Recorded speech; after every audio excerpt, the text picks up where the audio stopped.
All right, team. Today, we're cutting through all the noise, all the hype, to build what is, honestly, the single most important skill you can have when using AI. And that's calibrated judgment. It's all about knowing when to lean on the tool and when you absolutely have to lean on yourself. Let's jump in. Look, let's be real. The stakes here are incredibly high. Getting this right is the difference between getting a massive, almost unfair advantage and making a mistake that's not just costly, but flat out embarrassing. This single skill is what separates the pros from the amateurs in this new world.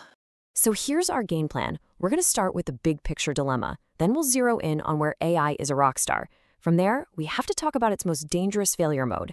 And then we'll pull it all together with a practical trust framework that you can use to calibrate your own judgment. Okay, let's dive right in. The whole conversation around AI is, well, it's loud. And it feels like you're being pulled in two completely opposite directions. You've got the super enthusiastic, it'll change everything crowd, and then you've got the doom and gloom, it'll destroy everything crowd. Frankly, neither one is very helpful when you've just got a job to do. Now, here's the secret. The truth isn't somewhere in the middle. The real professional skill is understanding that both of these things are true at the same time. AI is an amazing tool in certain areas, and it also fails in ways that are pretty predictable and sometimes, kind of dangerous.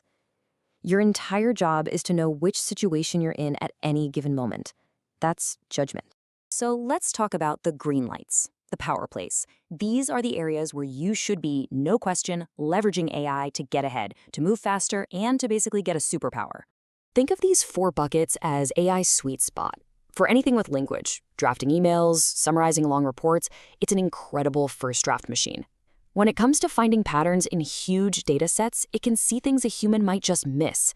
For all you coders out there, it's like having a coding partner that never needs a coffee break. And for just coming up with new ideas, it's a brainstorming engine that just never, ever quits. All right, I need everyone to lean in for this part. This is, without a doubt, the single biggest risk you have to manage. We're about to break down a very subtle and very dangerous type of failure that can completely sink your work if you're not ready for it. So hallucination is the term, and it's perfect.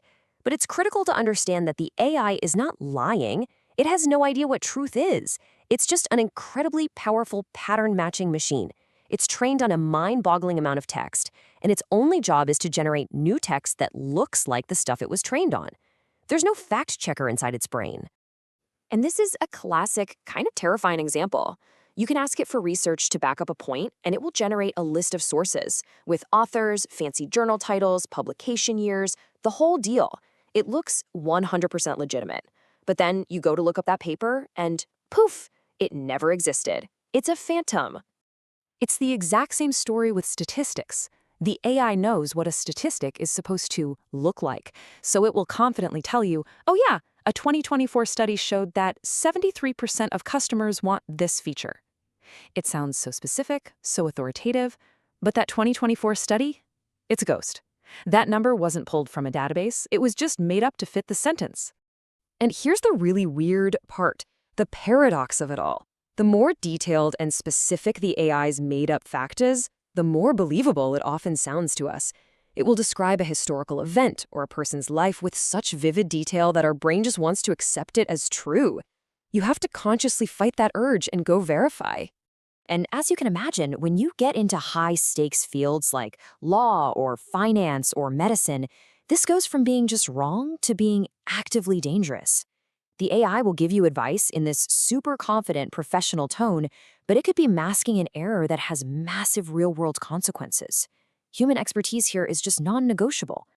And hey, hallucinations aren't the only potholes to watch out for. Just keep these in your back pocket. It can't actually reason, so it can get tripped up by simple logic or math problems. It's also brittle, meaning a tiny change in how you ask a question can lead to a wildly different answer. It can also pick up and even amplify human biases from its training data. And always remember, it's stuck in the past. It has no clue about anything that happened after its last update. Okay, so knowing all that, the good and the bad, how do we actually move forward? How do we use this thing safely? Well, it's not about being scared of it, it's about being smart. And this framework, this is your playbook for being smart. This table is everything. For high-trust stuff like brainstorming or drafting a quick email, go nuts, use it freely. For verify trust things like writing a report that's going to a client, let the AI give you a first draft to save time. But your job is to check every single fact. Low trust? Think complex financial models. Use it for ideas maybe, but you have to rely on human experts. And for anything involving critical safety, AI doesn't get the final say. End of story. To make this super simple, just burn these 3 questions into your brain. Before you ask an AI to do anything, ask yourself, 1. Is this something AI is even good at? 2. What's the damage if this thing is wrong? And 3. How easily can I check its work? If your answers are yes, low, and yes, you're good to go. If not, you need to slow down and be careful. So let's bring this all home. Look, the point of all this isn't to make you paranoid about AI. Not at all. The goal is to turn you from just a casual user into a true professional who has sharp, well-calibrated judgment. And this is really what it all boils down to. This skill, this calibrated intuition, it's something you build over time with practice. So use the AI on low-stakes stuff. Get into the habit of checking its work. Pretty soon, you'll develop a gut feeling, an instinct for when an answer feels right and when something just feels a little bit off. And that intuition right there, that's your superpower. So, I'm going to leave you with this question. You've got the playbook, you've got the framework, you know the risks, and you know the rewards. You are officially equipped to be a smart, effective, and responsible professional in the age of AI. So now what? What is the very first move you're going to make with your newly calibrated judgment?